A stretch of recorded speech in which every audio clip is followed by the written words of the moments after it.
And we are live for the Steelers Depot live stream here on Monday, October 18th. As always, I am Alex Kozora. Alongside me is Dave Bryan. Appreciate you guys being here today. As always, Dave and I here for the next hour answering any and hopefully all Steelers questions as they get another victory 23-20 in overtime Sunday night against the Seattle Seahawks. Dave, how you doing?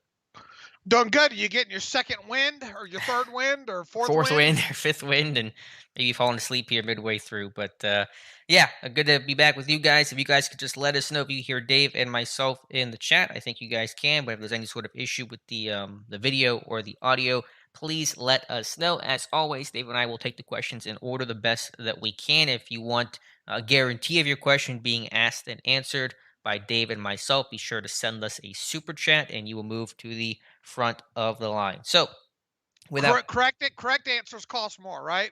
correct answers cost more. Yeah, exactly. All right, we'll start things off here. I think there was one earlier, but again, the YouTube chat seems to cut questions off that come in, hours ago. But the first one here that I see at least comes from John Pennington, who says, "Dave and Alex, do you think the players in the secondary are afraid to tackle and wrap players up, or not physical enough?" I say both. What do you guys think? No, I wouldn't say that. I mean, the guys who struggled. I mean, everyone struggled yesterday, but the guys that struggled the most, Terrell Edmonds is not a guy that is contact adverse or shy or something like that. It's just usually a matter of technique or trying to do too much or not playing with correct leverage. So I generally find that missed tackles are much more of a technique issue than a want-to issue for most players. For some, it can be a problem, the want-to aspect of it. But for most of those guys that have played in the system that are generally good tacklers like Minka, it's usually more of a technique issue. Maybe guys trying to do too much.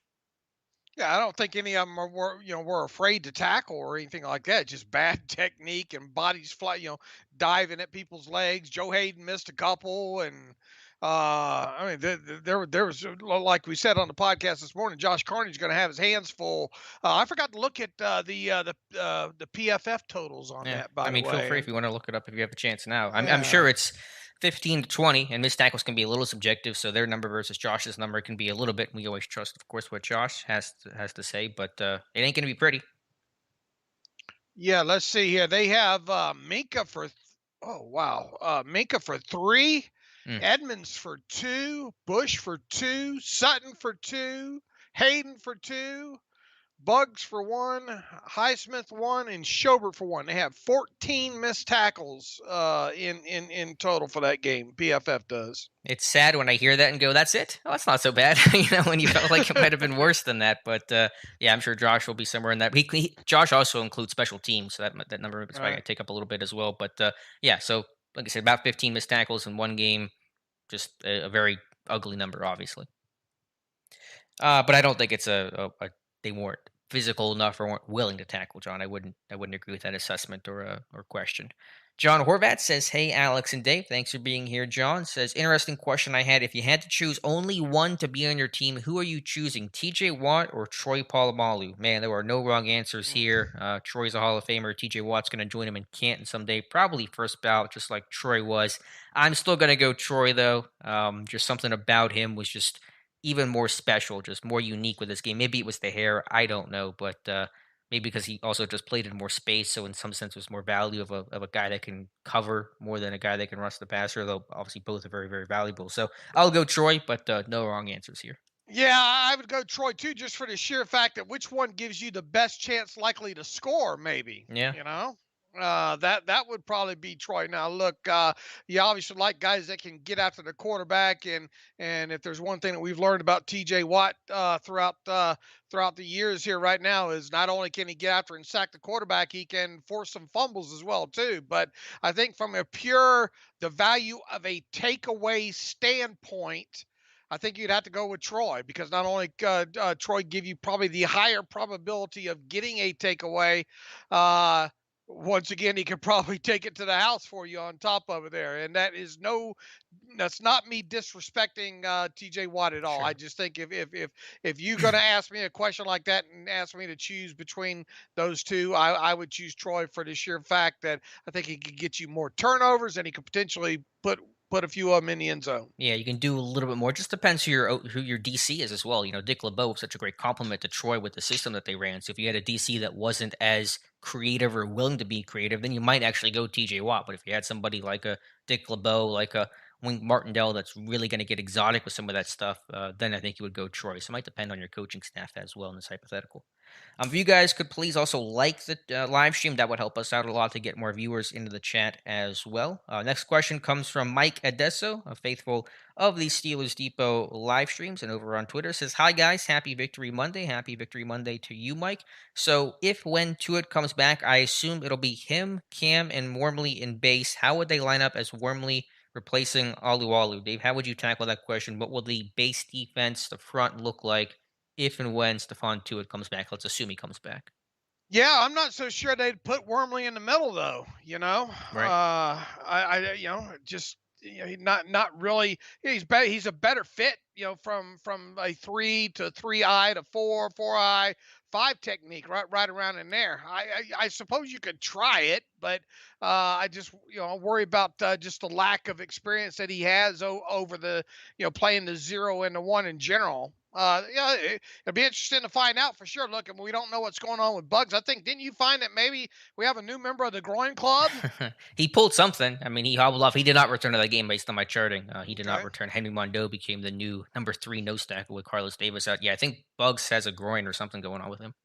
All right, and Carlos Davis looks like he's ready to return after the bye week here. So if Bugs can't go, I would think that uh, you know it would either Davis, I think, or Bugs, whichever one's healthy, and then Tuitt and Hayward with making sure you rotate in enough Wormley on top of it. I'm not saying you can't use Wormley in the middle. It's just it doesn't seem like that would be a specialty of his. Yeah, I'm with you, Dave. I think when Tuitt comes back, assuming that he does, it'll be Tuitt at left defensive end, Bugs at nose tackle. I'm pretty confident Bugs will be the starter at nose tackle in terms of the rundown type stuff. Carlos Davis, more of a sub package rotational guy who's better in nickel and dime because he's a better pass rusher, more explosive, better athlete than Isaiah Bugs. And then Cam Hayward, of course, at right defensive end with Wormley backing up both Tuitt and Hayward as really quality defensive end depth there. Let me go back to the chat. Chat's being weird. I got a weird lost connection thing, but you guys still hear us, right? Dave, you can still hear me? I hear you. All right, let me know if it's any issue because this thing bugged out for a second here. But I think we are back. Next question. More of a comment here about Devin Bush from Tim Chases. Remember, Bush was the answer to losing Shazier, moved up to get him, and there was almost zero splash. Yeah, Dave and I have a long conversation about him, I think, in the email section of today's podcast. So maybe go back and listen to that, Tim.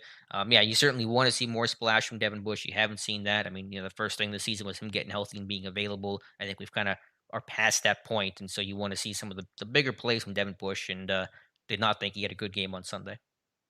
Yeah, it's just one of the the things that I highlighted before the draft with him. I didn't hate him. The athleticism was certainly there on the tape, especially the sideline stuff. Just one of my fears was where are the playmaking? Where's the playmaking with him? And this was really his final couple of years there at Michigan as well too, because Lord knows you and I scoured that tape because we had a couple of good pre-draft conversations on the podcast about him as well too. That's what I think what we're looking for, and I think you kind of hit it on the head, Alex. Is there some sort of you know processing from the C to do type Hmm. part with him that's not allowing him to process quick enough to make some of these plays? Is it more reactionary? Is he still having to think too much? As part of this defense here as well too. Look, he better get busy now. All right, he's coming up on, let's see, this was week 6, so it was week 6 last year that he suffered that knee injury, I believe, against Cleveland there. Mm. So we've got a full schedule behind us now. So it's time for him to start getting way past that knee injury now and start becoming a playmaker, because the Steelers got to make a decision on this 5th-year option, I believe, this next offseason here. Hmm. And from where I sit right now, I'm not sure if he gets it, Alex. And I've gotten a lot of kind of angry emails, when talking about that. But there has not been enough yet to make me convinced that the Steelers will slam dunk pick up his 5th-year option. There's still time. He's still got the rest of this season, but he better get busy. Yeah, you're right. And to your credit, you've been talking about that since the summer, basically about Devin Bush's Hello, future. Can you hear me? Oh, wait. Can you hear me now? I got you. I'm bad. I muted Skype to clear my throat, which I don't think even worked because I hit the wrong button. But I'm back now. But I think the chat was hearing me because I had the wrong button pushed. But anyway, to your point, I'll reiterate. To your credit, Dave, you've been talking about Devin Bush since the summer and his future with the team. And so, obviously, I wanted to give him some grace and recognize he was coming back from the ACL. But you're right, that 1 year anniversary is coming up. And so, has it actually already passed? It's been 1 year since his injury? Yeah, well, it was week. I don't know Week what five, week what it is 6? on the calendar, but I know it was week 6 against the Browns, right? Yeah, so we're right at a year out, and he's back and he's healthy, and that's good. But you need more than that, obviously, if you want to pick up the option. That's the first step, but it's far from the last one.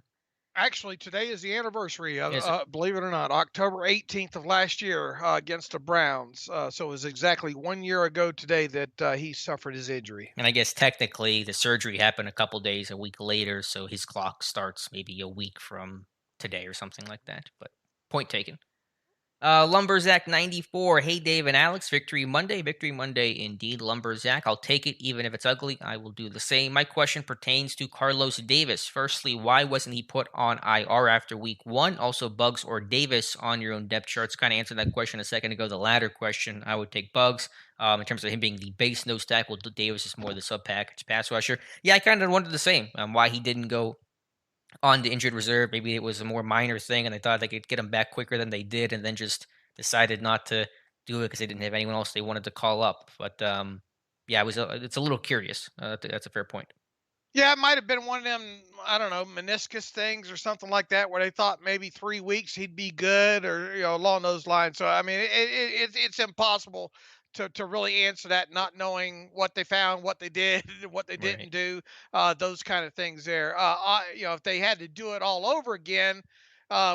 Would they put him on IR? Probably, but once again, you're still at a minimum are going to need 5 inactive players every week, and then depending on if you bring any, elevate anybody up from the practice squad, or along those lines there. So maybe they never ran into a situation where they thought that they needed, at least early on in the process, needed that roster spot, and then once they made it through about 2 weeks and not having to have that roster spot, they probably said, okay, well, just wait now, because if we put him on IR, then that's 3 weeks he has to Right. miss. So really impossible to kind of answer the why, though, without knowing more specifics. Yeah, I couldn't give you a great answer either. Heath Stark says, "Hi guys, my friend who is a big-time Dallas Cowboys fan and is knowledgeable watched his first full Steelers game this year last night. He asked me, 'Wow, I thought they were being slept on by the national media. Then in the second half they fell apart. What's wrong with them?' I told him a lot of inexperience, new parts coupled with an old,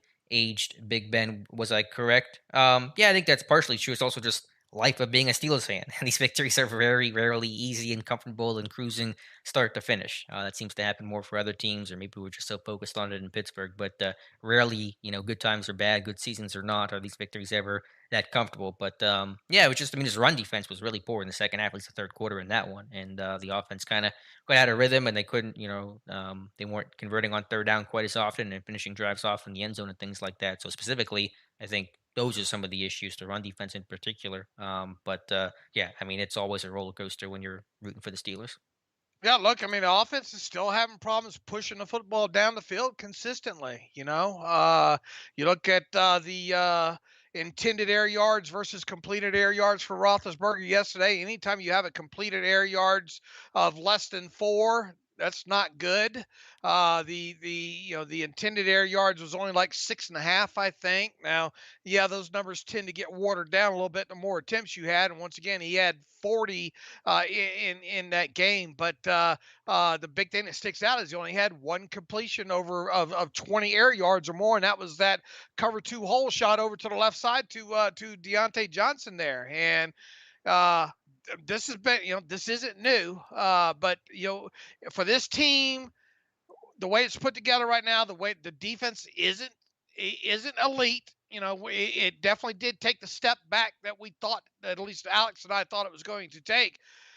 The pass defense needs to start playing a little bit better, and then you just can't have those long lapses like you have like you had yesterday in that run defense as well too. So in order for this team to continue to win games, It's because they're going to have to ugly them out, I think, Yeah.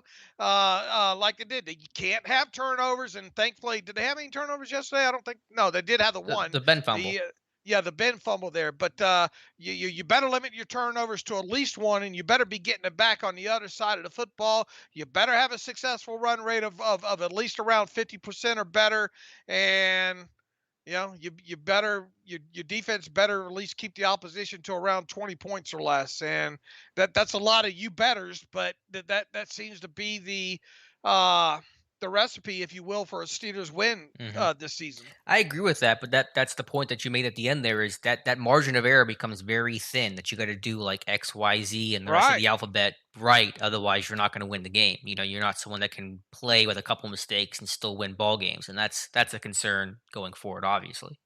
I mean, I know you could go to around the NFL Sure. every week and look at games and say if that batted ball, or if that, if the quarterback, if the easy interception, if that's made, how would that turn the tide? That happens probably in nearly every game around the NFL. But how many times now have we seen this the last couple of weeks with Ben getting away with a couple, if you will, Hmm. on it? Yesterday the batted ball that thankfully Chase Claypool came from behind and knocked out, and then the other one that almost got stuck in Jamal Adams' face mask there on top of it there. So this team's got to be able to run the ball consistently like they have. Look, I mean, Najee Harris is over 50% run success rate right now. So, For the season. and for the season, yeah, Wow. And that was after he started the first 3 weeks at 35% probably. right, right. So, I mean, and that's like, I know it hasn't been great from a yards per carry probably standpoint or a yards per game standpoint, but it just goes to show you how important successful runs are, you Hmm. know? Even if it's okay, you need it's second and 4, and you only get 2 yards on second down. Well, that's a successful run because it's 50% of the needed yardage in that situation there. Successful run rates are really, really carry their weight, in my opinion. And I think you're seeing that so far, and that's really played a big part, especially these last 2 weeks, of why the Steelers have won back-to-back games now. The thing that you'd like seeing, I don't know if it's going to change, is Ben being able to connect, that extra one or two times down the field for chunk plays, because obviously Najee is not the kind of guy that's going to deliver you chunk plays on the ground. He did not do that at Alabama, and I think it's a little much to ask for him to on a weekly basis deliver that home run on the ground there. Hmm. So you got to keep running the ball at the successful run rate they've been running it at. You cannot turn the football over, and you got to have your defense playing well. Yeah, for sure. That'll be the mantra and the plan the rest of the season. Next question comes from our buddy Mutated Genome. Says when the D was getting gashed in the run game coming out of the half, why did it take them so long to get out of the two high safeties to stop the bleeding? They waited till they tied the score. WTH.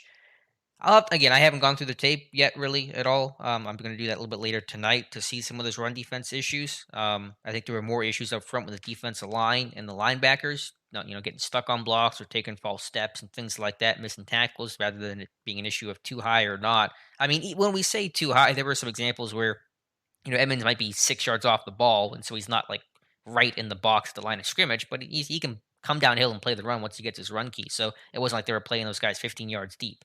And sometimes there were 11 personnel, so there's maybe passing personnel that you have to account for as well. And I know one answer probably is that they were concerned about getting beat by Lockett and Metcalf and giving up a big play that would allow Seattle to quickly get back into that game. So there's a couple different layers to it, but I don't know if that alone or that is like the big concern I have about this run defense or lack of run defense in the third quarter.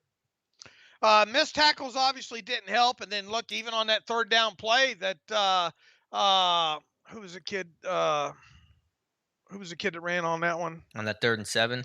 You're right. I I forget just it was wrote the it up. backup running back. Yeah, it wasn't. Yeah, Was it Homer? Was it Travis Homer? Homer. Okay. Homer. That's it. And what was it, 26 yards there, and 3rd and 7. I mean, even TJ Watt admitted we had our ears pinned back on that play, and they Right. ran that tackle guard wraparound, if you will, on that one, and kind of really caught the Steelers by surprise on that one. And once that hole opened up, I mean, it was clear, clear running lane for at least 15 yards for 15 of that 26 yards on that.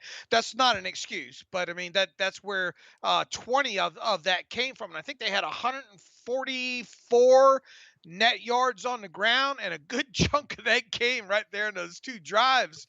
Open up the third quarter there, and then really on into late into the third quarter as well too. The funny thing about it is once they gave up that big run, I didn't realize this. Once they gave up that big run to Homer, I think their next 7 runs was something like what I write, 28 yards or what? No, I think it was even less than that. In fact, I got it right here. It says, luckily, let's see, just 16 yards on their Mm, next set on the Seahawks' next 7 carries after they gave up that big run to Travis Homer, and that big run to Travis Homer was the final play, I believe, of the third hmm quarter there. So they tightened up after that, thank God. They did, but yeah, that third quarter was miserable, and I've just started scratching the surface on the defensive side of football to look at maybe gap soundness and all like that. But the tackling wasn't good, and I think we're going to find some gap assignment issues Yeah. in there as well too. Agreed. The tackling was the number one reason why this defense allowed Seattle back into this game to tie things up. Got the question here from Raged EA2 and Danny W, both with similar questions about Deontay Johnson. Rage says Deontay led the league in drops last year. Now he's Pittsburgh's top receiver. Do you think Claypool could make the same improvements if he hits the jugs machine? I don't know if Claypool's issue or like the hands issue that Johnson had last year. I think it's just an overall consistency, kind of playing to your size and frame thing that Claypool has to deal with, winning vertically more often. So I don't think it's if Claypool magically gets on the jugs machine, and of course he is, I'm sure, points throughout the season anyway, is going to transform him the way it did Deonte, which was more of a mental block, kind of the weight of the drops and things like that that added up last season. But Claypool does need to be a more consistent player and kind of play to the physical tools he's been blessed with. Yeah, look, this is a guy that was known at Notre Dame mostly for what? Contested catches down the field. And while we did see some of that last year, and we saw him draw some pass interference penalties last year, on top of it, we're not getting that this year. And then on top of it, you're seeing some miscommunication issues. You see that miscommunication yesterday on, I think Ben expected a back, to Claypool to expect the black back shoulder on that one hmm over on the left side over there. And then you have Claypool down the field getting the offensive pass interference on a real key 2nd and 5 play later in that game that really kind of turned, you know, really took the momentum away from the Steelers at that point. They, didn't. I think the drive. I think they ended up getting a field goal on that drive, but they sure could have used that to be buried on down into the end zone and run out the rest of the clock at that point and maybe avoid overtime there. But we're just not seeing him get consistent separation down the field and stacking, and then on top of it, he's not catching those contested balls like he was last season. Yeah, need to see better from Chase Claypool. Just too much variance, too much up and down in this game right now. Danny W, and I think another reader had a similar question too, is saying, will Deontay Johnson stick in Pittsburgh? He says, I personally love him and his abilities. He has the chance to change the game himself. I mean, we those questions don't have to be answered now, and even this offseason, they won't have to be answered. But I'm willing to bet he's not. I mean, it's you still think just he's not? I think he I is. I mean, I don't. if he maybe answer. What more does he have to do to earn that extension? He's bounced I back from just last year. The hands are a lot better, obviously. they just, unless he takes away under market value. I mean, if he look, I mean, he there's there's not many more wide receivers than him in the league. I mean, there are, but there are that are able to get the separation off the line that he has, hmm and I mean, he really is a good separator. He's very good off the line. He's right now he's the Steelers' best deep threat. On top of it, I mean, and if he limits these drops the way he has so far this season, he continues to progress as a route runner. uh, he's going to be up there near, probably looking to get top 10 receiver money, wouldn't you think? Yeah, I think he'll get paid handsomely, but I don't know I if the Steelers will be I don't like think it's. opposed to doing that. I don't think the Steelers are going to give it to him. I really don't. So I mean, if he plays well, he's gonna price himself out of Pittsburgh. If he doesn't play well, then they're not gonna obviously offer it to him because he's not playing well enough. So I don't know. I just feel like the Steelers aren't gonna close that door and just say there's no possibility we're gonna bring you back because he's a good player and he's gonna help out whatever rookie quarterback is the future of this team whenever that time comes. Yeah, I don't see him as. I mean, no disrespect to him, but he's not AB, right? No, he's not AB, of course. But Right. AB also got top one money, and so I think it'll be cheaper to afford Deonte. Yeah, I'll just go on record right now from where I sit right now, thinking that he won't be re-signing with the Yeah. Steelers. And I mean, maybe. I mean, obviously, he could walk and go somewhere else if some team throws a bunch of money at him, which is certainly possible. But I don't like to even think about those questions too much middle of the season because the conversation now versus how the conversation looks in January is going to be totally different. And these aren't decisions that have to be made. It's not the off season. These contracts not up now. So, these are all kind of hypothetical to me. Dawson how do I say this? Mancabelli? Dawson Mancabelli, I think I said that correctly. Says Dave Alex, did y'all see a secondary player from Oklahoma, late round pick no less, performing this well this early? Trey Norwood. Yeah, Norwood, you know, he was impressive in camp. You could tell they had something with him. A really smart, instinctual guy with good ball skills is going to generally find a home in the NFL. It was about could he be a more consistent tackler and a more physical player, and he certainly showed really good signs of that last night. And so this team's been high on him for his football IQ and his smarts.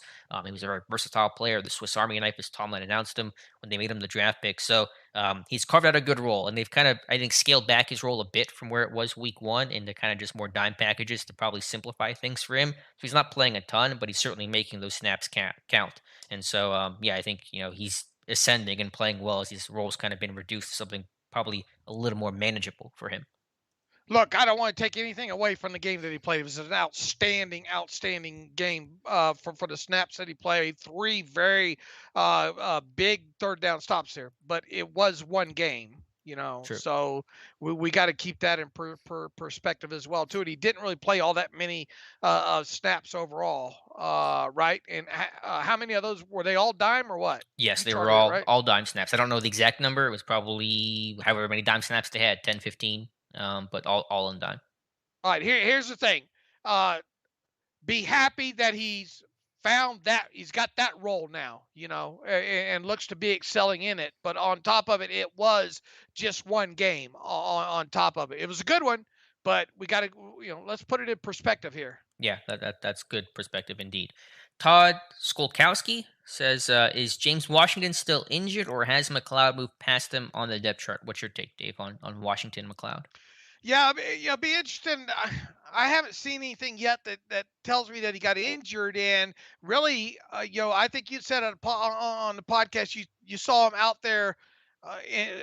Did you say in really kind of in successive plays early on? Because I didn't see that when I was going back through it. I saw a lot of Ray early, and then Washington mixed in for a couple plays here, and then another couple plays there. I never saw an instance, and I'm not saying it's not the case where he was injured or anything like that. All It right. very well could have been the case. What I think wound up happening there is uh, they use more two tight ends, obviously, in this one, a lot more 12 personnel, and then on top of it, there, I think I don't think they want to play Claypool a lot in the slot, and I think Ben pretty much told us that was going to be the case this past week when he talked to the media. I disagree with it. Hmm. Uh, I personally I would like to see less of Ray McLeod in the slot, and the only way to do that until you get a guy like Anthony Miller or somebody up off the practice squad is to put Chase Claypool in there. So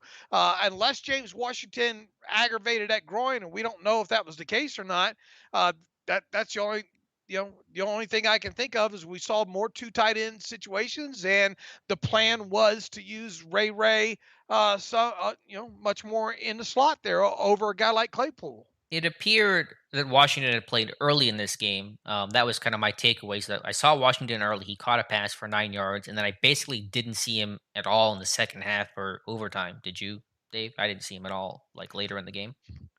I was just looking for those first 2 series because of what you had stated this morning. I didn't Okay. Did he you know, I play at all haven't in the tracked. first two series? Tom Mead just sitting in our charting, so we have better answers for this after probably after we're done with this. But did Washington play I at all in the first two series? Do you remember?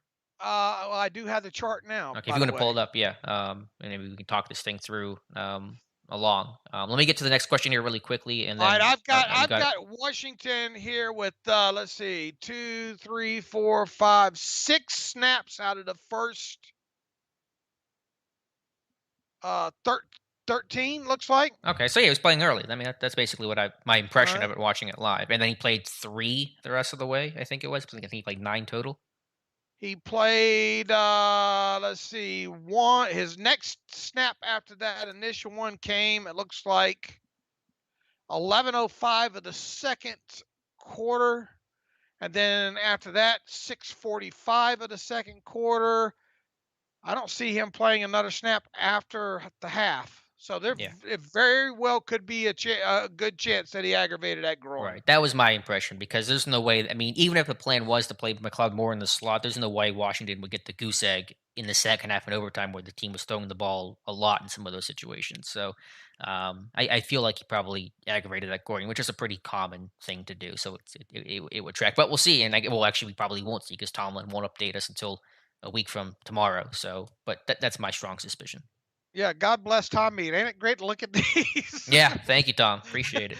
6:44 left in the first quarter, or in the second quarter, was Washington's last Yeah. snap of the game. There's if that's intentional, then James Washington should ask a trade tomorrow. Because I mean, my goodness, you lose Juju, and if that's the plan for Right. Washington is less than 10 snaps and nothing in the second half, that's unacceptable.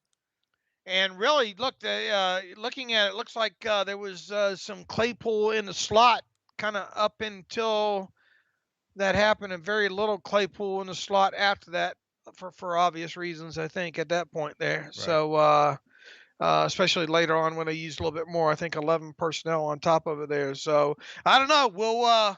Uh, like you said, we're not going to find out about this until, until way after the bye week there. Right, and he could be If healthy we by get then, and Tomlin never mentions it, right, so maybe right. we'll never find out. Let me go through some questions here a little bit quicker. I know we have a lot to get to. F483 at the end of the game in OT, bend down the ball to position it in the middle of the field. Why after that did they kneel again, this time in victory formation? Was it a flex by Tomlin? I don't think it was a flex. It might have been they wanted to again center the ball up a little bit better because Ben kind of had to flop his way over. I'm not 100% sure why they did that or not, but that was the decision, obviously. I don't have any thoughts on why they kneeled that after Not, no, who Ben knows? There might have went been a down. spot on the field, or Yeah. I don't know. Yeah. Boss said he didn't care where it was spotted. No one asked him about it, but maybe they just Danny Smith had a feeling of where that ball should be at. Maybe they were in like a divot or something. They didn't like where the ball. I don't know. Who knows? Ryan says, "How do you feel about the improvements from Green and Dots in the last couple of weeks? I don't think either of them have a super high ceiling, but those stable guys are so important to build on. I think they both have talent and upside. I mean, I don't know how you define super high ceiling, but they've improved. This whole line's improved, obviously. So the collective growth, individual growth is no surprise. I got to go through the tape, obviously, from this game, but you're seeing both guys improve. I just think they still have a ways to go and still are making their mistakes, both Dotson and Kendrick Green, but steps in the right direction.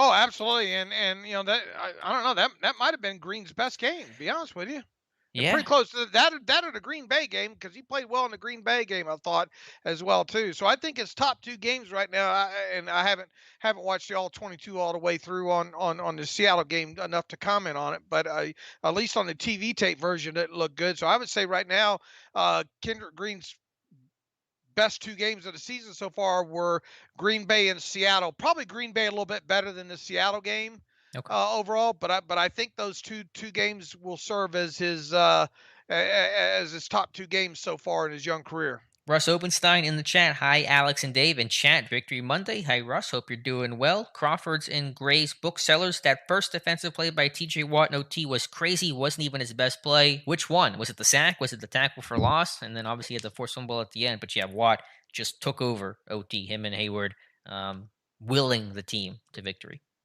He was in another when writing up that run by Travis Homer there. those runs that I mentioned, Seattle ran the ball what 7 more times after that at the end of the Hmm. after the third quarter. Watt was in on 4 of those Mm, 7 tackles.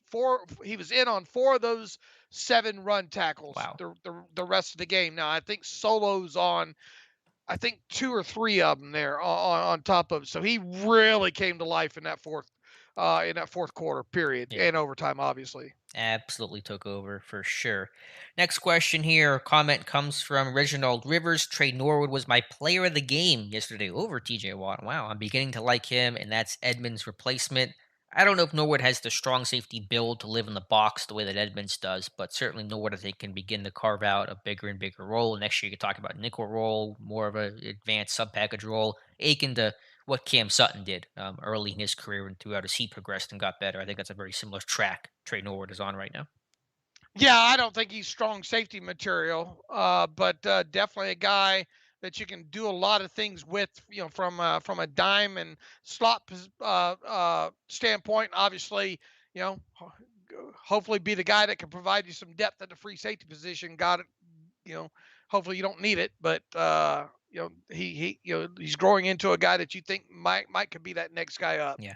Storm Woodside asking why doesn't this team just trade James Washington if they're not going to use him? As Dave and I discussed, probably injury related there on Washington. I doubt it was intentional. If it is, though, then that might be a more fair question. Andresa, good to hear from you, says, did we miss our linebacker coach last night? I know Butler took those duties, but the play by play guidance may not have been there because he has the whole defense to worry about. Yeah, Jerry Olsavsky not there last night. I think Ben confirmed that after the unfortunate death of his wife earlier in the week. It's hard to say. Obviously, I'm sure it has some sort of impact. Can you blame the missed tackles on that? I probably don't. It didn't seem like there were a bunch of communication busts. I mean, there were some guys out of gaps, but in terms of like blown coverages and stuff like that, I didn't see that. So it's a good question. Again, did it have an impact? Probably. How much of an impact? It's hard to quantify, but I don't think that's the reason why this defense struggles. They played great in the first half, so it wasn't like they came out of the gates, poor or anything like that. Let's see. Next question comes from Crawford's and Gray's talking about James Washington. I think we've covered that pretty well. I wouldn't read too much into it there. Mike Odessa was also asking about Deonte Johnson, so I think we answered that earlier as well. D. Heverly says, "Good evening, fellas. Do Yins expect Anthony Miller to be on the 53 for the Cleveland game?" We'll see. Mm. It depends on how quickly he picks up the playbook, but yeah, I wouldn't be shocked by it. Did Cody White play at all last night? I don't think he played a single offensive snap. I don't think he did. Zero offensive snaps. Yeah. Yeah, so maybe White gets pushed out for Anthony Miller, but yeah, I think if they want another slot receiver, someone that gives them some more versatility, then yeah, I could certainly see Miller getting swapped for Cody White at some point, and maybe by week 8. Yeah, will they practice tomorrow and then No, then then right off into the sunset or I doubt it. Usually they get this week off and they'll come back yeah. like Monday, Tuesday, and then practice Wednesday. So I mean, I don't have Tomlin plans it, but probably not. Yeah, I think it's I would say it's probably I don't know 50-50. There's a lot for him to learn, man, when it comes to that kind of stuff, and he's got to be trusted if he's going to play any kind of meaningful snaps up there. So I would say 50-50 for the Browns game. Now after that, I could really see him making his debut against his former team, the Bears. Right, the Bears out after the Browns. There, that feels like a more logical time frame for him. But it's not out of the question. I don't think that, and it depends on what's happening with Washington and that. If he's dealing with any type of injury as well too. So I would say maybe 50-50 chance of the Browns game. I would like his chances maybe a little bit more against the Bears the following week. Yeah, we'll see for sure. Mr. Tummy, that's his name. Offensive averages. The offense averages 19 and a half points per game. Alex, how much higher does this need to increase to be competitive? I have to look at what is the NFL average. Whatever the NFL average is probably the number. You have an average offense with a good defense that can be elite in certain games, and I think good special teams overall. And if you do that, that's a recipe for being competitive. So I'm assuming the average is higher than 19 and a half. It's probably 22 to 24 points per game. So that's the mark I'll set it at, but I don't have an exact, number to offer you. I mean, are they even averaging as much Mm, as the 2018 team did without Roethlisberger? I believe that team averaged 18 and a half or something around there. So I think they're slightly above it after these last two games. Right now the Steelers are what, And a half, 19.5, right? according to Mr. Tummy. Yes. Ooh. So, do you know what The is the NFL it, average in points? Do you know? Do you have that it, number? it I'm looking at the league rankings right here. So just kind of going by that and not having a firm number, looks around 23, Okay. 24, Yeah. right around in there. Now, that's the number I picked at 22 to 24. So that roughly, again, it changes game by game. When you're playing KC, you probably need more than 24. When you're playing in Chicago, maybe a little bit less, but that's the number I'll give you.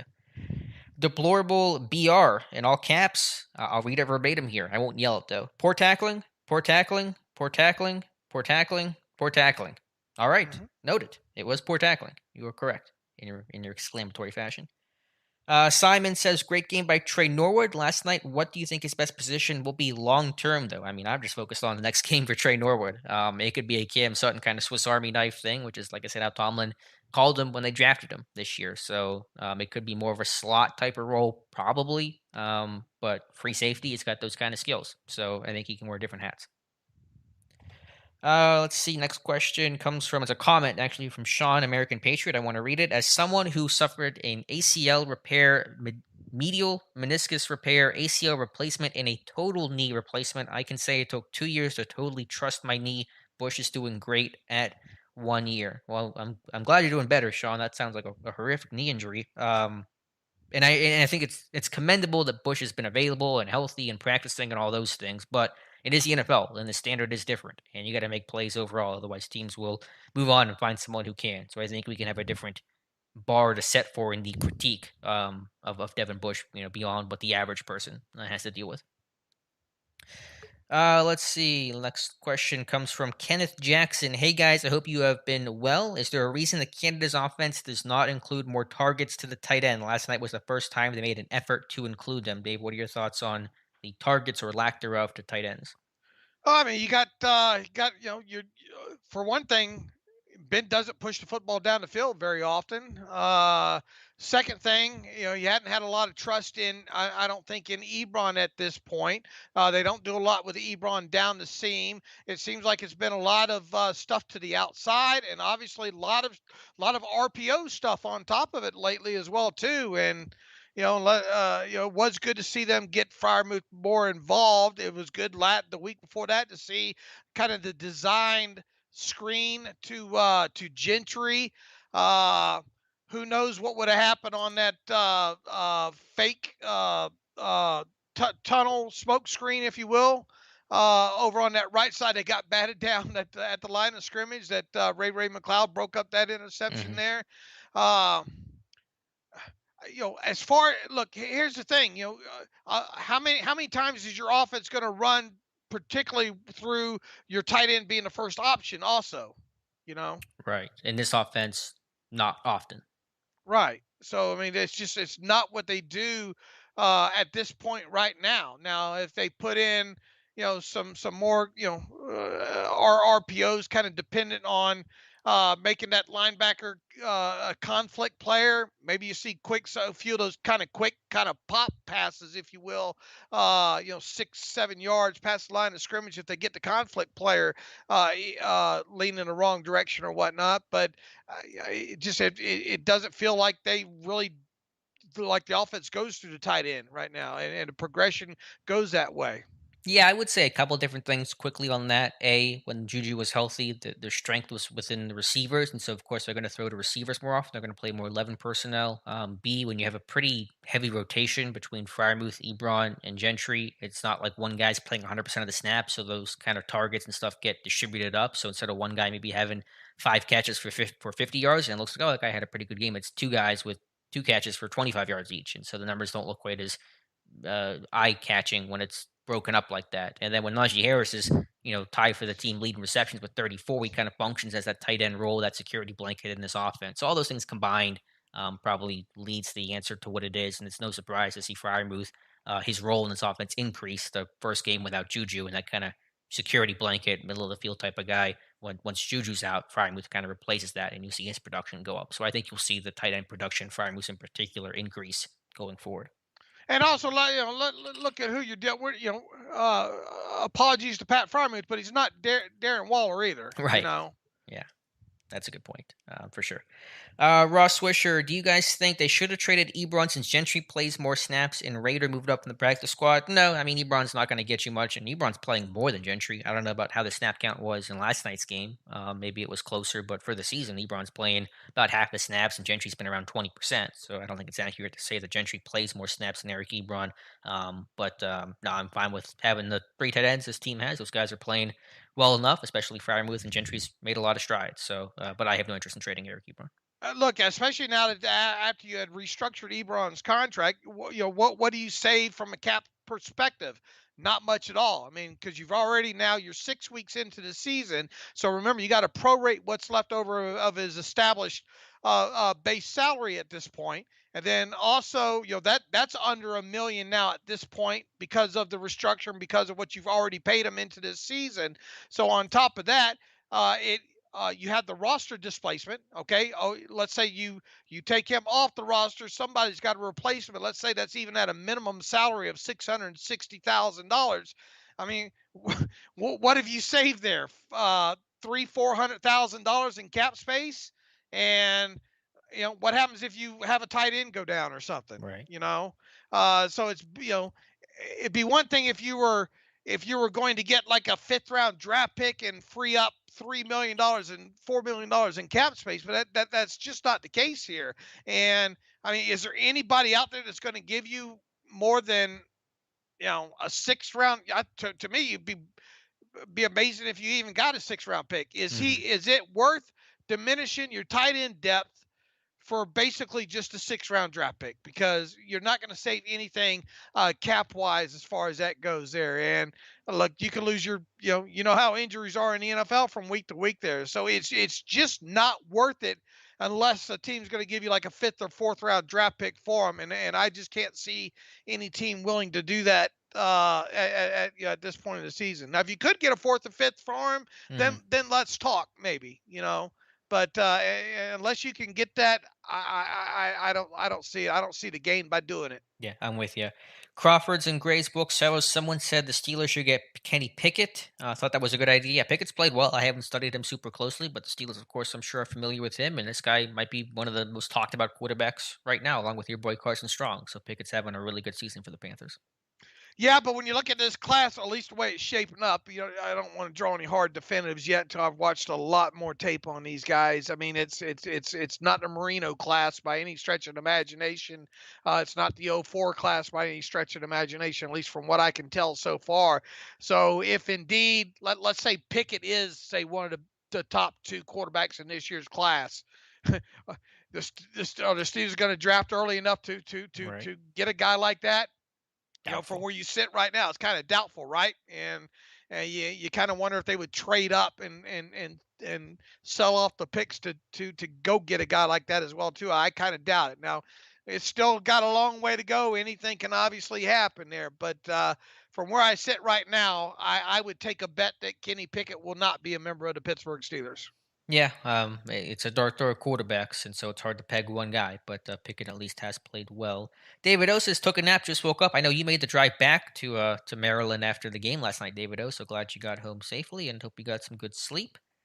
Micah Desu, after the bye, what would you do with the line? Leave as is, put in Banner at right tackle, and move Chooks back to left tackle and bench Moore, et cetera, et cetera. I would probably leave it as is. They're playing pretty well. You don't want to mess up with that too much. They're kind of gelling and working together pretty well. If you do anything, I would say put in Banner at right tackle and bench Chooks, but I think they played well enough to warrant continuing to stay together as a group. So I would leave it as is, Mike.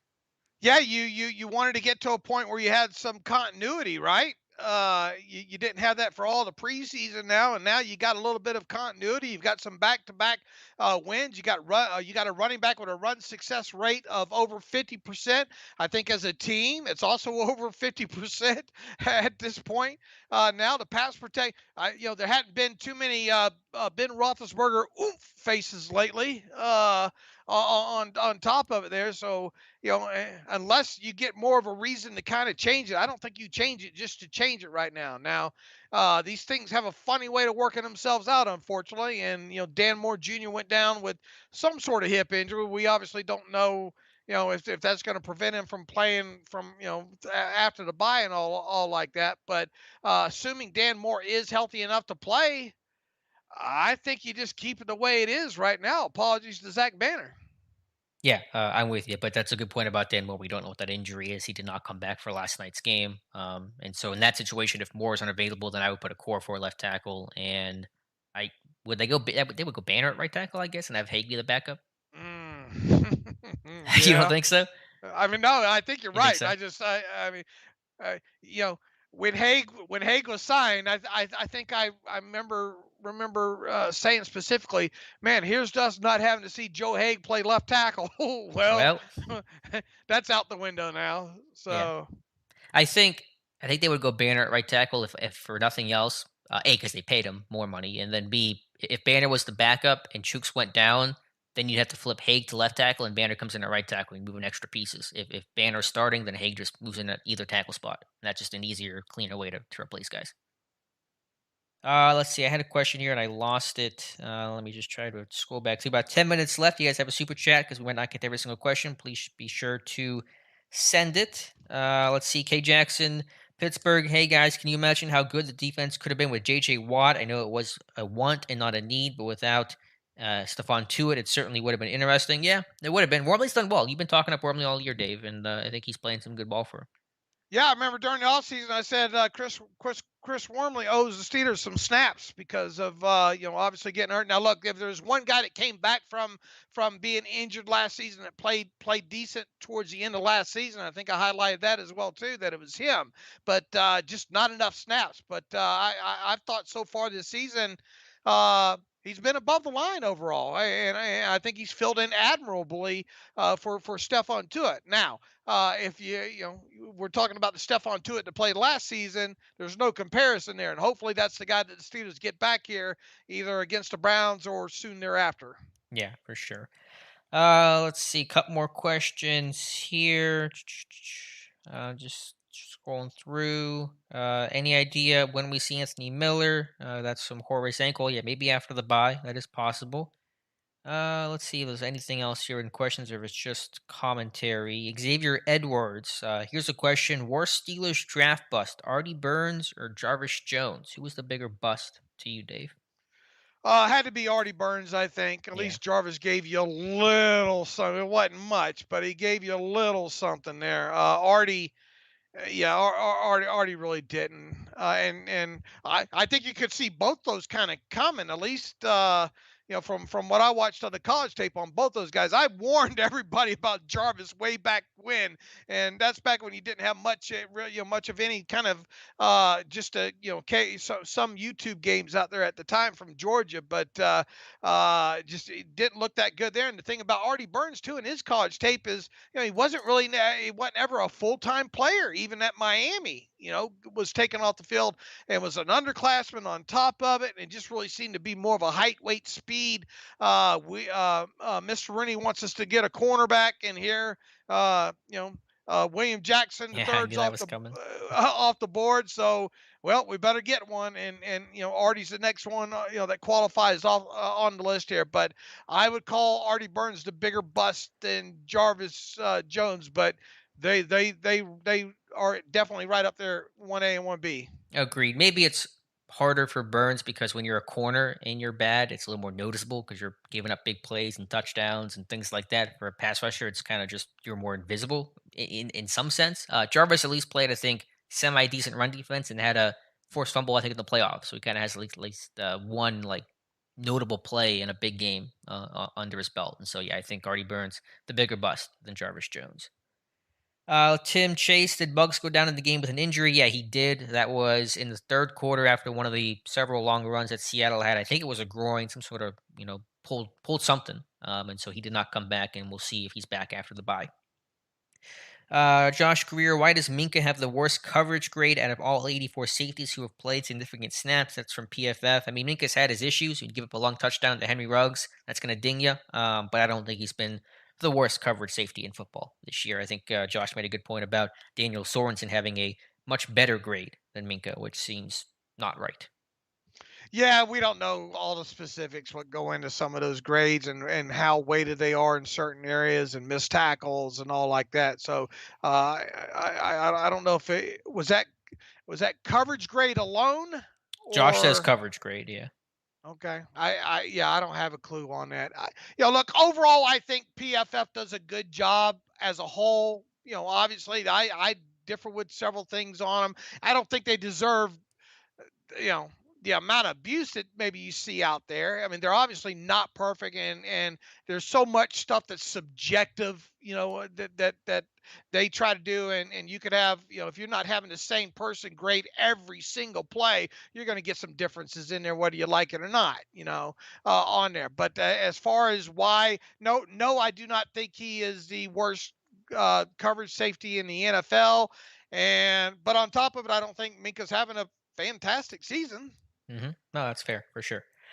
Jason Bodine with the biweekly Hello Daleks super, or not super chat, but just chat. Thank you, Jason, for popping in here. Just a couple of minutes left though, so we'll answer just a few more questions. NRG, I have a question: who should we sign or trade for on offense? Probably no one. I don't really have any picks and nothing glaring in terms of need. I think it's another question that came from K Jackson about other in-season roster moves. Really, those things are based off of injury. Your roster's kind of set, and usually the only things that change that, generally speaking, are injuries that strike. The way that this team traded for Avery Williamson last year, the way they traded for, I think, Nick Vanette when someone got hurt, and so usually those moves are made out of necessity based on something you didn't expect, like an injury. Right, from where I sit right now, unless it is a starter related type thing. Yeah, I can't see them making any deals. As Trooper, can we get Big Ben's record when throwing 40 passes or more? Man, I would love to right now. It's going to be a little hard to effort here on the live stream. It's a good question. He threw 40 last night and they won, so there's one for you. I don't have the actual record though, obviously for all Hold those on a games. minute here. What's the let's see, career? Yeah, 40 or more pass attempts. What's his record? It's probably not great. Generally, more quarterbacks throw. If you're throwing 40 times, it's unless you're Brady, you're not winning a lot of games. I don't have it. There's a lot of L's up in here though. Yeah, it's Uh, probably 500 at best, probably under 500. right, I don't have the exact number. Yeah, I can't drill it down that quick. Trooper, if you're on Twitter by any chance or in the Depot comment section, ask again and I can pull it for you a little bit later. It's just hard to do with a couple minutes left here, trying to do it during the live stream. Rick McKee, with the production that Najee has given in the receiving game, have you softened on them drafting him in the first, or will it be a while for that? I think Dave and I are both comfortable with him being the first round pick. So maybe other people that were more anti running back, maybe better to ask them. But yeah, I have no issues with the team taking Najee Harris 24. I didn't have a big issue with it then. I didn't, 100% like love or endorse it, but certainly looking back on it now, I think that was a fine pick to make. He's a good player, and the goal is to get good players in the first round. Right, but I don't think you can draw a line on any player right now. Sure. Let's see, if he can stay healthy, and keep producing on top of it. There, I just, I've always been of the mind for several years now about the running back position and the fungibility related to it. I understand why they did it, and if you're going to do it, it makes sense to burn maybe more of a later first round pick than it obviously does a earlier first round pick. Although you have guys like a guy that's going to be running tonight, right? Derrick Henry was picked. When he picked kind of early in the first round, wasn't he overall? What was he Oh overall? You man, remember? that's a good question. I don't remember what Derrick Henry's overall was. Maybe someone in the chat can answer that. But yeah, obviously a very valuable pick and player for Tennessee. Let's see. He was actually a second round pick, 45th overall. Okay. So what a bargain when you get that type of back, second round, 45th overall. Look, it's good. Yeah, he better be catching some balls. If you got a first round draft, here's the thing that I said about Najee Harris and drafting a running back in the first round. You better get one that can, if you're going to do it, you better get one that can stay on the field quite a bit. Well, Najee Harris has done that, except for some cramps here and there. Two, you better get one that can do it all, pass protect. If pass protection needs some work, I think he can stand to improve in that area. I think he will improve in that area. And you better get one that can catch the football out of the backfield on top of running the football. And we definitely have seen him do that to the tune of 30 something receptions already. And oh yeah, as we said earlier in this chat alone, he's got a success rate of over 50%. And that's something that was mandatory if you're going to spend a first round draft pick on him. So far, so good. Absolutely on it. But I mean, we're only 6 games into the season, into his NFL career on top of it. Yeah. Crawford's and Gray's booksellers. When do you go live? Dave and I go live every other Monday from 7 to 8 p.m. Eastern time. So after Halloween, it'll be, what is that, November 1st will be the next day we go live. As Trooper, do you think Malik Willis will drop in the draft like Lamar Jackson did? Steelers' chances of getting him? Who knows? I mean, probably will be available by the time the Steelers pick, but that depends on the rest of his college season at Liberty, the pre-draft process, where the Steelers are picking, what they do or don't do in the offseason, what happens with Ben, all those kinds of variables. So that's it's a question to ask, but it's a difficult one to answer here in mid-October. Oh man, so far out. It's so hard. I like trying to just Yeah, learn more about right. these guys right now. Learn their names. Learn what positions they play more than anything. I have found myself being a lot more ahead than I am normally this time, but I mean I'm nowhere even close to putting any list together yet, Yeah. and won't be for some time. Same here. Tim Chase, how well does Hayward play nose? He's only had to do it for, I don't know, 5, 6 snaps this year in emergency situations. I guess he can do it okay, but obviously, you want him more maybe soloed up on a guard or something like that than kind of getting double teamed in the middle. But of course, he's getting double teamed in the run game from his 3 tech spot quite a bit as well. And let's see if there's any more questions here to ask or answer. I think there was a comment here from Berg City 6X champions, 6 times champions. Hey, fellas, I would love to see Sims Jr. for Ray Ray and Miller for White. So he would like to see the back of the receiver depth chart shuffled around. I think you'll see Anthony Miller at some point, and probably at Cody White's expense. I don't know about Steven Sims for McLeod unless McLeod puts the ball on the ground at some point in the season. Right.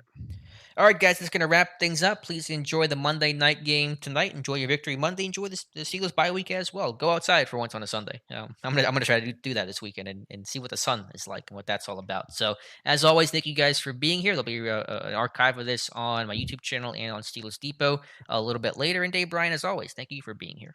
Thank you for doing this, Alex, and peace and love, everybody. Thank you for joining us tonight. I appreciate you guys hanging out with us, asking questions. Appreciate you guys for the super chats as well. Thank you for watching, and we'll talk to you soon.